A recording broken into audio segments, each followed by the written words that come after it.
we looked back at some stats and stuff in the meetings, and we showed that our chances created, our final third entries, shots on goal, crosses, successful passes were all one of the highest we've had in the campaign. So I think ultimately, yeah, if you watch the game, you've seen that we attacked really well, created a lot of chances, which maybe you could say was one of our weaknesses over the early games.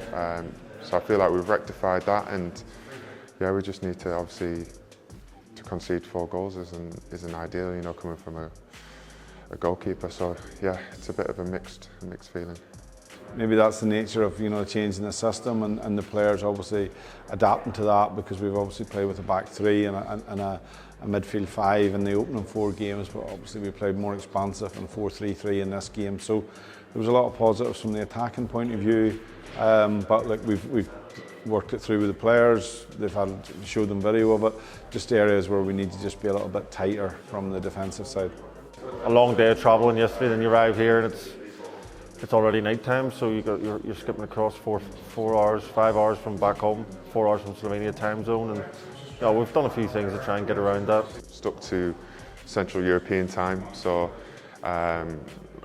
according to the sports science, it was too short of a window to try and adapt to the 4 or 5 hour time difference. So we're sticking on a different time zone to try and keep things as regular as possible. You know, 2 or 3 of the clubs in Scotland playing on an artificial surface, but no one that plays in the English Premier League or the English Football League will play on an artificial pitch, and very rarely train on an artificial pitch as well. So look, we have to adapt quickly to that. We knew what it was before we came, so it's not like it's a surprise. I suppose the difficulty is that we only have this one session, because obviously a long day travelling yesterday, and then just this quick turnaround to obviously train on the pitch now. Well, my last 2 goals now, I suppose, from Northern Ireland, I haven't really been able to celebrate them. One was an equaliser in the last, or late on against Cyprus, and you know, another one you put in the goal back. Yeah, disappointed to lose, you know, which is the most important. That, you know, to kind of override that feeling. Well, Craig, groin issue. You know, obviously we were forced into that situation early in the game, earlier than we would have liked to, because of the injury to Kieran. And Kieran had an ankle injury, which, you know, obviously he fell at the second goal and twisted his ankle quite badly.